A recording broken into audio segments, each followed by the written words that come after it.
کہ بہائی عقیدہ نسل پرست سیونی فکر کی خفیہ ورکشاپوں میں تیار ہوا۔ جی، تو آج ہم اسی دعوے اور اس کے ثبوت میں جو نکات پیش کیے گئے ہیں ان کا تجزیہ کریں گے۔ ٹھیک ہے، تو آئیے شروع کرتے ہیں اس تحریر کے مرکزی خیال سے۔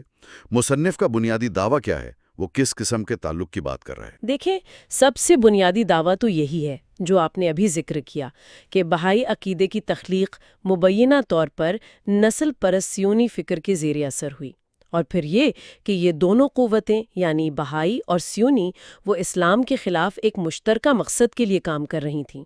مشترکہ مقصد کیا مطلب؟ اس کی کچھ وضاحت ہے دستاویز میں؟ جی ہاں، بالکل۔ تحریر کہتی ہے کہ یہ مقصد دو رخا تھا۔ ایک تو نظریاتی طور پر اسلام کو کمزور کرنا، اچھا، مطلب اس کی تعلیمات کو مسخ کرنا، مسلمانوں میں آپ کہیں شکوک پیدا کرنا۔ اور دوسرا رخ؟ دوسرا عملی تھا، یعنی فلسطین کی سرزمین پر یہودیوں کے لیے ایک قومی وطن کے قیام میں مدد کرنا، اس کی راہ ہموار کرنا۔ اور مصنف کہتا ہے کہ یہ منصوبہ بندی پرانی ہے۔ جی، اس کا اصرار ہے کہ یہ کوئی نئی بات نہیں، بلکہ 19ویں صدی کے اوائل سے یہ سب چل رہا تھا۔ یہ تو کافی گہری سازش کا نقشہ کھینچا جا رہا ہے۔ کیا بہائی رہنماؤں کے کردار پر بھی کچھ کہا گیا ہے؟ یقیناً، دستاویز خاص طور پر بہائی رہنماؤں پر الزام لگاتی ہے اور ان سے پہلے باطنی نامی گروہ کا ذکر کرتی ہے جنہیں وہ بہائیوں کا پیشرو مانتی ہیں۔ اچھا، ان پر کیا الزام ہے؟ الزام یہ ہے کہ انہوں نے اسلام کے بنیادی عقائد کو چیلنج کیا، شریعت کو منسوخ کرنے کی کوشش کی اور مسلمانوں کو بقول مصنف الحاد کی طرف یا کم از کم روایتی اسلامی سوچ سے دور کرنے کی کوشش کی۔ اور یہ سب اسی مشترکہ منصوبے کا حصہ تھا؟ جی، دستاویز ان کوششوں کو اسی مبینہ بہائی سیونی منصوبے کا حصہ قرار دیتی ہے۔ تو گویا تصویر یہ بن رہی ہے کہ بہائی عقیدہ اور سیونیت مل کر اسلام کے خلاف کام کر رہے تھے۔ یہ ہے اس تحریر کا بنیادی مقدمہ۔ اچھا، اب آگے بڑھتے ہیں۔ یہ تعلق، یہ مبینہ تعلق، اسے مزید کیسے واضح کیا گیا ہے، خاص طور پہ بہائی رہنماؤں کے حوالے سے؟ یہاں دستاویز ایک اور دلچسپ پہلو لاتی ہے، وہ ہے صحیفوں کی تشریح۔ صحیفوں کی تشریح کس طرح؟ مصنف کا دعویٰ ہے کہ یہودی شخصیات جیسے ایک مستشرق عالم گولڈ زہر کا حوالہ ہے، انہوں نے مبینہ طور پر عہد نامہ قدیم اور دانیال نبی کی کتاب سے بہاءاللہ اور ان کے بیٹے عبدالبہا عباس کی آمد کی پیشگوئیاں نکالیں۔ اچھا، یعنی پرانی کتابوں سے نئے لوگوں کی خبریں؟ جی بالکل، دستاویز مثال دیتی ہے کہ جہاں عہد نامہ قدیم میں یہوہ کی شان یعنی گلوری آف دی لارڈ کا ذکر ہے، اسے بہاءاللہ کے ظہور سے جوڑا گیا۔ اسی طرح کوہ کرمل جہاں بہاءاللہ کی وہ آخری آرام گاہ ہے، اسے بھی بائبل کی پیشگوئیوں میں مذکور مقدس مقام سے جوڑ دیا گیا اور کہا گیا کہ یہ بہاءاللہ کے بارے میں ہے۔ تو مصنف یہ کہہ رہا ہے کہ یہ ایک کوشش تھی کہ پہلے سے موجود پیشگوئیوں کو بعد کے واقعات پر فٹ کیا جائے تاکہ بہائی عقیدے کو ایک طرح کی آپ کہیں اعلامی حیثیت مل جائے۔ بالکل، دستاویز کا استدلال یہی ہے، اور صرف یہی نہیں، وہ بہاءاللہ کی کتاب اقدس جو بہائیوں کی بنیادی کتاب ہے، اس سے ایک اقتباس بھی پیش کرتی ہے۔ کیا اقتباس ہے وہ؟ اقتباس کچھ یوں ہے: سیون نے پکارا، وعدہ پورا ہوا۔ دستاویز کہتی ہے کہ بہاءاللہ کی طرف سے فلسطین میں یہودیوں کے جمع ہونے کی یعنی سیونی مقصد کی کھلی حمایت تھی۔ یہ تو بہت براہ راست بات لگتی ہے۔ کیا کوئی اور عملی قدم کا بھی ذکر ہے بہاءاللہ کے حوالے سے؟ ہاں، ایک اور دعویٰ سود کے بارے میں ہے۔ دستاویز کہتی ہے کہ بہاءاللہ نے یہودیوں کے لیے سود کو جائز قرار دیا۔ سود کو؟ جی، ایک واقعہ نقل کیا گیا ہے کہ کسی یہودی نے ان سے پوچھا تو انہوں نے کہا، بندوں کے فائدے کے لیے ہم نے سود کو دیگر عام لین دین کی طرح قائم کیا ہے۔ مصنف اسے بھی یہودی حمایت کی ایک مثال سمجھتا ہے۔ اچھا، اب بہاءاللہ کے بعد ان کے بیٹے اور جانشین عبدالبہا، ان کے بارے میں کیا کہتی ہے یہ دستاویز؟ عبدالبہا کے حوالے سے بھی کئی نکات ہیں۔ پہلا تو یہ کہ انہوں نے بھی ارض مقدس یعنی فلسطین میں یہودیوں کے جمع ہونے کی بھرپور حمایت کی۔ مصنف 1908 کے ایک بیان کا حوالہ دیتا ہے۔ اس بیان میں کیا تھا؟ اس میں عبدالبہا نے مبینہ طور پر کہا کہ عہد نامہ قدیم کی وہ پیشگوئیاں جو یہودیوں کے دوبارہ جمع ہونے سے متعلق ہیں، وہ بہاءاللہ کے زمانے میں پوری ہو رہی ہیں۔ اچھا، اور کوئی بیان؟ دوسرا بیان یہودیوں کے دفاع میں ہے۔ ایک اقتباس ہے جو عبد البہا سے منسوب ہے۔ مسلمانوں اور عیسائیوں نے یہودیوں کو شیطان، خدا کا دشمن سمجھا، ان پر لعنت کی، انہیں نقصان پہنچایا، بہت سوں کو قتل کیا، ان کے گھر تباہ کیے یا لوٹ لیے اور ان کے بچوں کو قید کیا۔ تو مصنف اسے یہودیوں کی طرفداری اور مسلمانوں عیسائیوں پر تنقید سمجھ رہا ہے؟ جی، دستاویز تو یہی تاثر دیتی ہے۔ ایک ذکر نئے یروشلم کا بھی تھا نا؟ اس کی کیا تفصیل ہے؟ جی، عبد البہا سے ایک اور بیان منسوب کیا گیا ہے جو نئے یروشلم کے قیام کی بات کرتا ہے۔ مصنف اسے یوحنا کا مکاشفہ یعنی بک آف ریویلیشن میں جو ذکر ہے نئے یروشلم کا، اس سے جوڑتا ہے۔ لیکن عبد البہا کا انتقال تو اسرائیل بننے سے کافی پہلے ہو گیا تھا۔ ہاں، دستاویز خود یہ نوٹ کرتی ہے کہ ان کا انتقال 1921 میں ہوا، اسرائیل بننے سے 27 سال پہلے، لیکن مصنف پھر بھی اسے صیونی منصوبے کی پیش کی حمایت ہی قرار دیتا ہے۔ عبد البہا کے بعد قیادت آئی شوقی افندی کے پاس۔ کیا ان کے بارے میں بھی اسی قسم کے دعوے ہیں؟ ہاں بالکل، شوقی افندی جو بہاءاللہ کے پڑپوتے اور تیسرے ولی امرت ہیں، ان کے بارے میں بھی دستاویز میں اہم باتیں ہیں۔ پہلا تو یہ کہ انہوں نے 1917 کے بالفور اعلامیے کو، وہی جس میں برطانوی حکومت نے یہودی قومی وطن کی حمایت کی تھی۔ جی اسی کو، شوقی افندی نے مبینہ طور پر اسے براہ راست ریاست اسرائیل کے قیام اور حیفا میں بہائے عالمی مرکز کے قیام سے جوڑا۔ کیا اس کا کوئی ثبوت یا بیان نقل کیا گیا ہے؟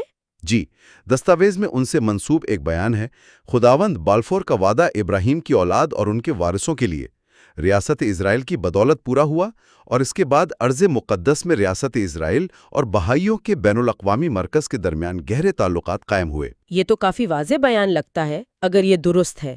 مصنف کے نزدیک تو یہ بالکل واضح اعتراف ہے۔ کوئی اور مثال شوقی افندی کے حوالے سے؟ ایک اور دعویٰ ہے کہ شوقی افندی نے 1951 میں ایک امریکی میگزین امریکن نیوز کو انٹرویو دیا۔ اچھا، اور اس میں مبینہ طور پر کہا کہ بہاءاللہ نے 50 سال سے بھی پہلے فلسطین کو یہودیوں کا قومی وطن قرار دیا تھا۔ اگر یہ بات سچ ہے جیسا کہ دستاویز کہتی ہیں تو یہ تو بانی کی طرف سے براہ راست حمایت کا اشارہ ہوا۔ بالکل، اور ان کی اہلیہ کا بھی کوئی ذکر تھا؟ جی ہاں، ان کی اہلیہ روحیہ خانم، ان سے منسوب ایک جملہ نقل کیا گیا ہے، ہمارا اور اسرائیل کا مستقبل زنجیر کی کڑیوں کی طرح جڑا ہوا ہے۔ تو مصنف ان سب بیانات کو ملا کر یہ دلیل بناتا ہے کہ بہائی قیادت نسل در نسل صیونی منصوبے کی حامی رہی اور اسے اپنے عقیدے کے فروغ سے جوڑتی رہی۔ یہ سب بیانات اگر واقعی اسی طرح کہے گئے اور اسی سیاق و سباق میں تھے تو یہ ایک مضبوط کیس بناتے ہیں اس خاص نقطہ نظر کے لیے۔ لیکن یہ تو ہوئی قیادت کی بات، کیا عام یہودیوں کی بہائیت میں شمولیت پر بھی کچھ کہا گیا ہے؟ بالکل، یہ دستاویز کا ایک اور اہم حصہ ہے۔ مصنف کا دعویٰ ہے کہ 19ویں صدی کے آخر اور 20ویں صدی کے شروع میں ایران میں یہودیوں کی ایک بہت بڑی تعداد نے، غیر معمولی طور پر بڑی تعداد نے، تیزی سے بہائی مذہب قبول کیا۔ بڑی تعداد سے کیا مراد ہے؟ کوئی اندازہ؟ دستاویز کچھ اعداد و شمار دیتی ہے، جیسے تہران میں 100، ہمدان میں 100، کاشان میں 50 اور گل پیاگان میں 85 یہودی خاندان یا افراد کے بہائی ہونے کا دعویٰ ہے۔ یہ تعداد تو واقعی قابل ذکر لگتی ہے، خاص طور پر اس زمانے میں۔ جی، تو مصنف اس کی کیا وجہ بتاتا ہے؟ یہودی کیوں قبول کر رہے تھے بہائیت؟ اس کے مطابق تشریح کیا ہے؟ مصنف اسے شک کی نگاہ سے دیکھتا ہے۔ وہ کہتا ہے کہ یہودی جو خود کو خدا کی منتخب قوم سمجھتے ہیں، ان کا اتنی آسانی سے ایک نیا مذہب قبول کر لینا یہ غیر معمولی بات ہے۔ تو پھر؟ تو دستاویز کہتی ہے کہ یہ اس طرف اشارہ کرتا ہے کہ اس تبدیلی مذہب کے پیچھے کچھ خفیہ مقاصد تھے۔ وہ اسے شیطانی کردار کہتا ہے۔ یعنی ان کا مقصد شاید بہائیت کو اندر سے کنٹرول کرنا تھا، اسے اپنے مقاصد کے لیے استعمال کرنا تھا۔ کیا اس بات کی تائید میں کوئی حوالہ بھی دیا گیا ہے؟ جی، دستاویز مرزا عبد الحسین آوارہ کا ذکر کرتی ہے، جنہیں ایک بہائی مورخ بتایا گیا ہے۔ ان کی کتاب کا حوالہ دے کر ایک بیان نقل کیا گیا ہے ہمدان کے یہودیوں کے بارے میں۔ کیا بیان ہے وہ؟